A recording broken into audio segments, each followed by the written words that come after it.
চকু দিয়ে স্পষ্টভাৱে দুটা সভ্যতা আপোনালোকৰ সন্মুখত দেখা দিব।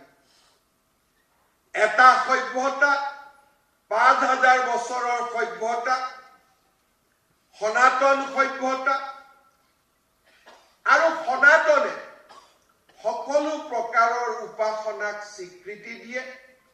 আৰু আজি আমি ৫,০০০ বছৰৰ পৰা ভাৰতৰ সংবিধান প্ৰণয়ন হোৱাৰ বহু আগৰৰ পৰা বসুধৈৱ কুটুম্বকম, সকলোৰে শান্তি হওক, সকলোৰে বিকাশ হওক, আমি এক সভ্যতাৰ উত্তৰাধিকাৰী। আমাৰ সভ্যতা ইনক্লুচিভ সভ্যতা। ভাৰতীয় সভ্যতা, হিন্দু সনাতন সভ্যতা, তাত আমি কাকো অনাদৰ কৰিব নোৱাৰো। যদি ভগৱান বুদ্ধৰো জন্ম হৈছে, ভগৱান বুদ্ধক আমি বিষ্ণুৰ অৱতাৰ বুলি স্বীকাৰ কৰোঁ। মহাবীৰ জৈনে যেতিয়া বিশ্বত জৈন ধৰ্মৰ প্ৰচাৰ আৰম্ভ কৰে, আমি তাক আদৰণি জনাওঁ। আৰু জৈন ধৰ্মৰ মাজতো আমি সনাতন সভ্যতাক বিচাৰি পাওঁ। যেতিয়া গুৰু নানকে শিখ ধৰ্ম আৰম্ভ কৰে, আমি তাক স্বাগতম জনাওঁ। মানুহৰ মুক্তিৰ পথ হিচাপে আমি তাক স্বীকৃতি দিওঁ। আৰু গোল্ডেন টেম্পললৈকে গৈ আমিও একে কৃতজ্ঞতাৰে সৈতে গ্ৰন্থ চাহিবৰ সন্মুখত আমি মূৰ দুৱাওঁ। যোৱাকালি ২৫ তাৰিখে বৰদিন হৈ গৈছে। অসমত খ্ৰীষ্টান ধৰ্মাৱলম্বী লোকসকলৰ লগতে হিন্দু ধৰ্মাৱলম্বী লোকসকলেও বৰদিনৰ আনন্দ অনুভৱ কৰিছে। আৰু তাক ইজনৰ সিজনৰ লগত আমি বৰদিনৰ শুভেচ্ছাৰ মেছেজ দি আমি তাক আনন্দ কৰিছো। যোৱা ২৫ তাৰিখে বৰদিনৰ শুভেচ্ছা মই যিমান হিন্দু মানুহৰ পৰা পাইছো, তাতকৈ বহু কম খ্ৰীষ্টিয়ান মানুহৰ পৰা পাইছো। কাৰণ সনাতন সভ্যতাই খ্ৰীষ্টিয়ানসকলৰ অস্তিত্ব আৰু তেওঁলোকৰ ধৰ্মৰ গুৰুত্বক আমি স্বীকাৰ কৰোঁ।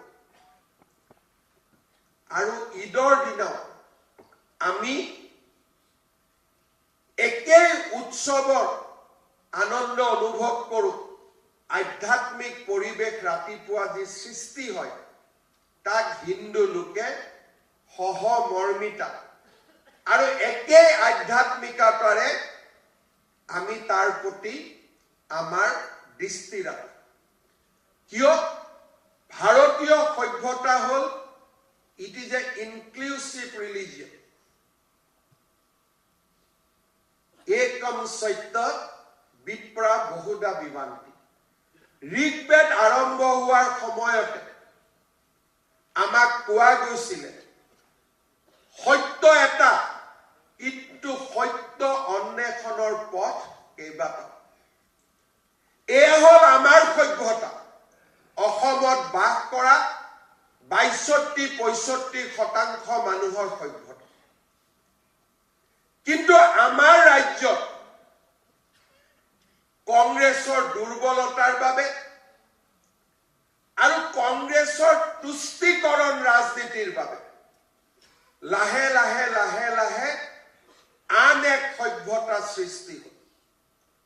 ১০ লাখ, ২০ লাখ, ৩০ লাখ, ৪০ লাখ, আজি ১.৫ কোটি জনসাধাৰণেৰে সমৃদ্ধ এটা নতুন সভ্যতা। ২০১১ চেন্সাছত আমি অসমত হিন্দু আৰু মুছলমানৰ যেতিয়া ব্ৰেকআপ চাওঁ, মুছলমান 34%, ৩% অসমীয়া মুছলমানক যদি আমি বাদ দিওঁ, বাংলাদেশৰ পৰা বিভিন্ন সময়ত প্ৰবজন কৰা মুছলমান মানুহৰ সংখ্যা আজিৰ অসমত 2011 চনত 31%। 2021 সেন্সাস হোৱা নাই। প্ৰত্যেক সেন্সাসতে 4% ইনক্ৰিজ হ'ল। 2021 পৰা 25 হ'ল আৰু 5 বছৰ আৰু 2%। 2027 যেতিয়া সেন্সাসৰ প্ৰতিবেদন ওলাব, অসমত বাংলাদেশী মূলৰ মিয়া মুছলমানৰ সংখ্যা 40%ৰ আশে-পাশে হ'ব।